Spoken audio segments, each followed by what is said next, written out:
Olá, boa tarde. Há 20 anos o Brasil reconheceu a existência do trabalho análogo à escravidão e implantou medidas para combater esse crime. Apesar da lei, ainda existem mais de 150 mil pessoas nestas condições. No começo do ano, o Papa Francisco pediu para as pessoas de todas as religiões e culturas unirem forças contra a escravidão e o tráfico humano. Situações de escravidão ainda ocorrem na maior parte do terceiro mundo. Segundo a ONG Walk Free, um movimento que luta para acabar com a escravidão moderna, no Brasil existem pelo menos 155 mil pessoas nestas condições. E na América Latina são 1.280.000 pessoas. Os casamentos arranjados, seja por dinheiro ou por acordos de grupos familiares, também são considerados um tipo de escravidão. E a Índia é o país que registra o maior número de pessoas submetidas à escravidão. Um relatório da ONU que pesquisou situações em 128 países concluiu que o tráfico de crianças aumentou em 33% no mundo no ano passado.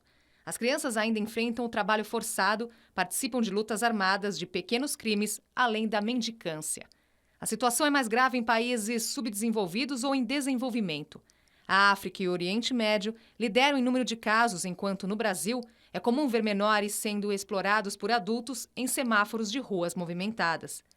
O Papa Francisco conclamou pessoas de todas as religiões e culturas para unir forças contra a escravidão e o tráfico humano. O Papa afirmou que todos somos chamados por Deus para sermos livres de acordo com suas responsabilidades. O Papa Francisco já tinha apelado aos consumidores em todo o mundo para não comprarem produtos feitos com força de trabalho escravo ou outros tipos de exploração. O Índice Global de Escravidão estima que existem 36 milhões de pessoas vivendo como escravos, vítimas de prostituição ou forçadas ao trabalho em regime de servidão. Para debater sobre o tráfico de pessoas e o trabalho escravo, convidamos Juliana Felicidade Armedi, coordenadora dos programas estaduais de enfrentamento ao tráfico de pessoas e o trabalho escravo da Secretaria da Justiça e Defesa da Cidadania de São Paulo. E também recebemos o advogado Martim de Almeida Sampaio, diretor da Comissão de Direitos Humanos da Ordem dos Advogados do Brasil, em São Paulo. Participe e mande suas perguntas através do nosso portal de conteúdo via Twitter e também pelo Facebook. Os endereços estão na sua tela. Muito obrigada por terem aceitado o nosso convite. Obrigado. Nós vimos aí no início do programa que o Papa Francisco chamou a atenção para esse problema agora no início do ano. Por que o tráfico de pessoas, trabalho escravo ainda permanece em alta, doutora Juliana? Temática, é importante que a gente ressalte essa mobilização de instituições e até ressalto que agora o Papa também chamou mais uma vez, eu acho que todas as religiões, não é só a católica, né? A gente tem, pelo menos no trabalho na Secretaria de Estado da Justiça, instituições de diversas formas e manifestações religiosas junto conosco. Então a gente respeita as diferenças, mas ele conclamou o dia 8 para ser um dia que nós parássemos para pensar, orar, e, enfim, cada um manifestar um momento de reflexão. Eu acho que o problema do trabalho escravo e tráfico de pessoas ainda existe hoje, vamos falar de Brasil, é porque ele está ainda sedimentado num problema de desenvolvimento social, desenvolvimento econômico. As duas bases, as duas matrizes que são mais fundamentais na vida de um ser humano, que é a capacidade de trabalho e o entorno de políticas públicas para que ele possa se desenvolver a partir daí, acho que nesse momento no Brasil e ainda nesse momento no Brasil a gente não conseguiu avançar. Muitas pessoas ainda em momentos de carência em diferentes regiões do país. Em São Paulo a gente tem uma migração muito forte de pessoas do Brasil e também de fora do país, e que nas oportunidades de trabalho, às vezes, nem sempre compreendidas ou as pessoas fortalecidas, ainda existe esse problema. Então, doutor Martim. A gente deve lembrar o seguinte, fazer um registro, já que dia 8, como bem lembrado pela doutora Juliana, o Papa conclamou pessoas de todas as religiões, de todas as crenças, a rezar. Nós devemos lembrar que no dia 27 de janeiro foi celebrado o Dia Internacional das Vítimas do Holocausto. Ou seja, há 70 anos atrás, as tropas russas encontraram Auschwitz, era um local de trabalho forçado escravo, fruto da barbárie nazista.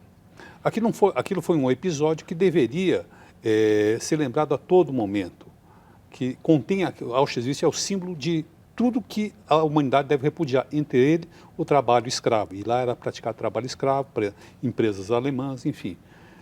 Mas 70 anos depois, nós constatamos que, apesar disso tudo, apesar da Declaração Universal dos Direitos Humanos, em seu artigo 4, coibir ou proibir o trabalho escravo, ele ainda continua em prática. E ele é aumentado hoje em dia, não nas proporções industriais da que eu mencionei de Auschwitz, pelo fenômeno da globalização. temos correntes migratórias hoje, pessoas que saem de seus países, e no estado de São Paulo, localizando mais, trazendo a questão para o estado de São Paulo, nós vemos, por exemplo, correntes migratórias de pessoas vindo da Bolívia, que impeçam pessoas em situação de vulnerabilidade, trabalhando em tecelagens no bairro do Brás, aqui em São Paulo, em outra cidade, também ao tráfico interno de seres humanos. Tudo isso está ligado à questão do desenvolvimento humano, o baixo índice de desenvolvimento humano. Nós estamos aqui, nós falamos de tráfico de pessoas, trabalho escravo. Vamos explicar qual é a relação entre esses crimes, doutora Juliana? Ok, então assim, esses dois problemas, eles têm no Brasil duas referências que a gente pode identificar. Uma que é dos compromissos internacionais que o Brasil assumiu, e a outra das próprias normas brasileiras que o Brasil criou a partir desses compromissos, que em alguns casos até aperfeiçoou.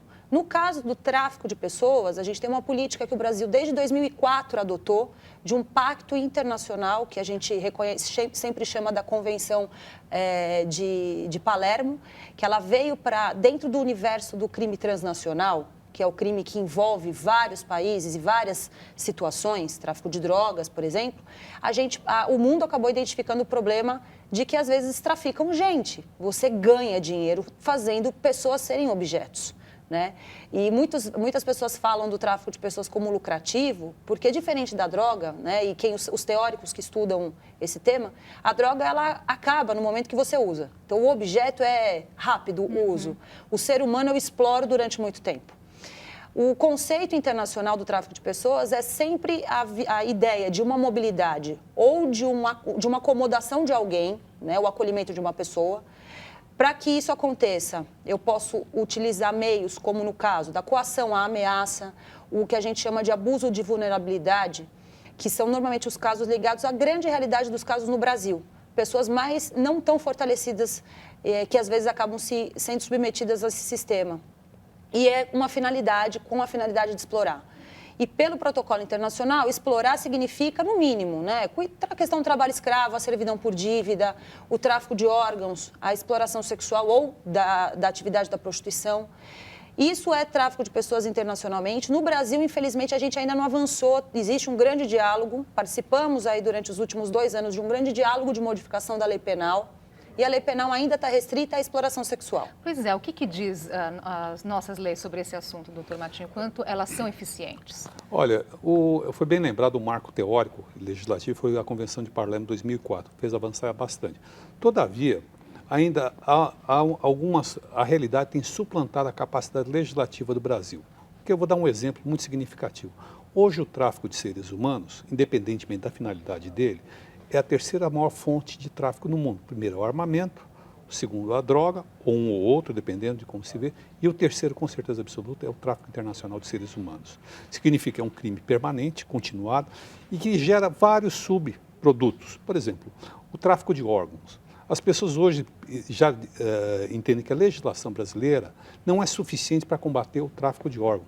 Tráfico interno. E ele começa nos mais variados casos, na enfermaria de um hospital, no necrotério, com crianças de rua, com pessoas em situação de vulnerabilidade, enfim, acontece das mais variadas formas. E a legislação hoje não contempla como um crime, a parte esse. É lógico, às vezes é um crime conexo, mas às vezes também é um crime autônomo. Então, a legislação do Brasil tem sido insuficiente, o aparelhamento do Estado tem sido insuficiente, embora haja uma grande boa vontade por parte do setor público, uma grande sensibilidade.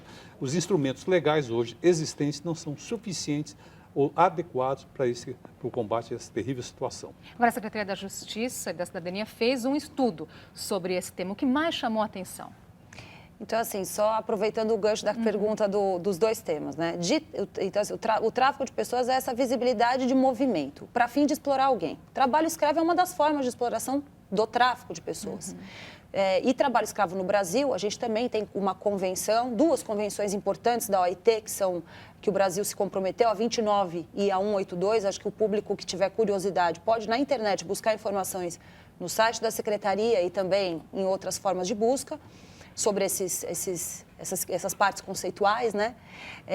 E aí a gente olha para o trabalho escravo, ele é uma parte, é uma forma de exploração pelo tráfico, mas ele por si só pode acontecer, e no Brasil, muito mais anterior à realidade do tráfico, já existe identificação e previsão de normas até muito eficazes, no caso do Código Penal, que hoje tem uma previsão sensível à realidade do trabalho escravo, que normalmente acontece quando alguém, não é só cercear a liberdade, não é só quando a pessoa é reduzida na forma de ir e vir do direito dela, mas principalmente por duas circunstâncias, que é de situação degradante e do trabalho forçado. De que forma acontece o trabalho escravo, então, no nosso país? De diversas formas. A pesquisa acaba identificando esse perfil. Na pesquisa, a gente identificou situações muito próprias do tráfico de pessoas pelos procedimentos dos Ministérios Públicos da União. No caso do federal, a questão ligada à exploração sexual ou exploração da prostituição. Existe uma diferença mínima importante se destacar. A exploração sexual afeta muitas vezes a infância e a juventude. E, às vezes, claro, pessoas que não são profissionais do sexo, mas são submetidas à obrigação de prática sexual.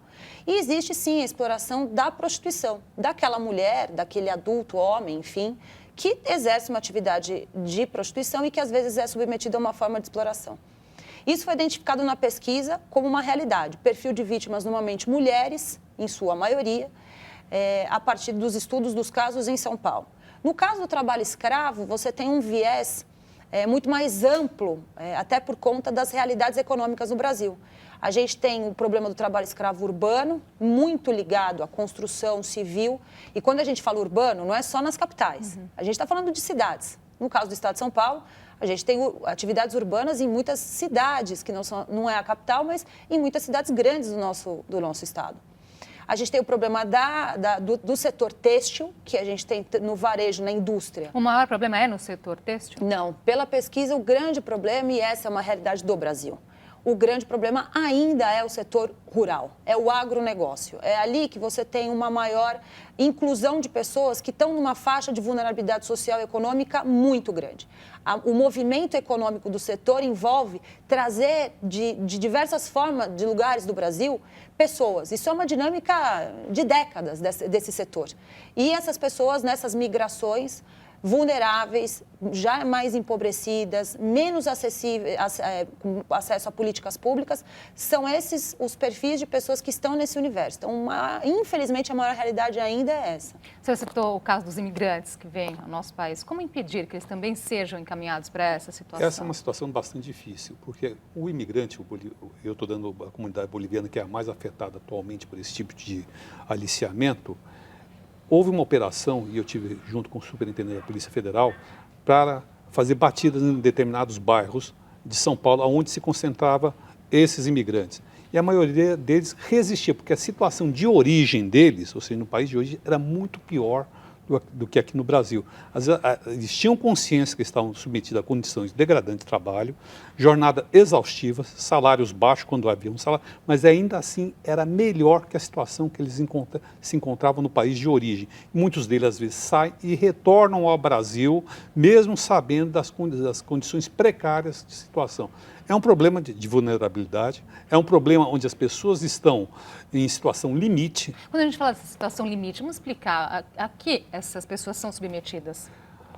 Bom, quando eu estou me referindo à situação limite, elas estão submetidas a uma péssima alimentação, péssimas condições de alojamento, começam a trabalhar logo cedo, de madrugada, não têm horário para parar, almoçam, por exemplo, se estou falando do setor têxtil, almoçam na mesa.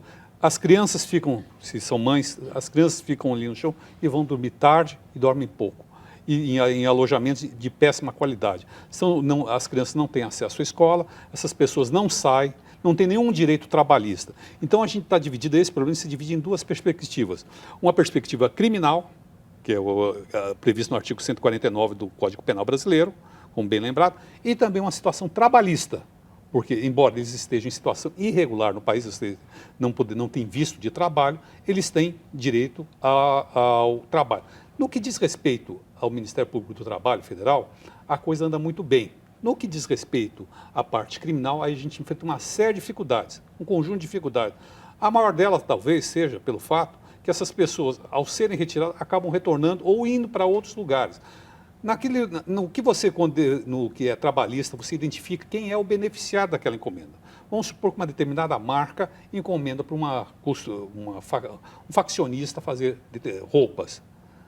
Você consegue identificar aquela marca e consegue identificar que aquela marca, aquele proprietário, seja chamado para assinar um termo de ajuste de conduta você consegue processar. Essa questão da indústria têxtil aproximou esse assunto das pessoas, não é, doutora Juliana? No sentido que a gente ouve as pessoas hoje falar, essa roupa, será que teve, né, o uso de mão de obra dessas pessoas? E, no entanto, a gente vira e mexe, vê uma nova notícia aí e o empresário, né, admitindo que não sabia que a cadeia é enorme, a linha de produção passa aí por várias partes terceirizadas, mas o quanto é necessário que ele saiba, conheça todo esse processo? Esse é um assunto polêmico, né? É um assunto debatido. A gente, no estado de São Paulo, passou aí, a gente tem uma comissão estadual de combate ao trabalho escravo, a COETRA São Paulo, que é sediada na Secretaria da Justiça. Nós passamos aí os últimos 2 anos fazendo amplo debate, até porque o estado de São Paulo, em 2013, publicou uma lei que é assim, uma lei desafiadora e inovadora.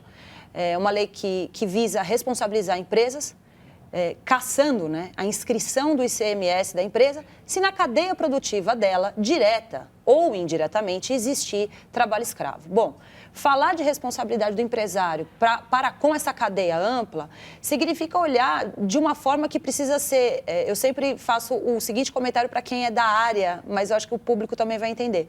A gente não pode olhar apenas o setor, o olhar que está próximo da gente. Então, a gente tem contratos com fornecedores, esses fornecedores têm prazos, esses fornecedores têm limite de produção e muitas vezes esse fornecedor não tem só a gente como cliente, tem outras tantas pessoas.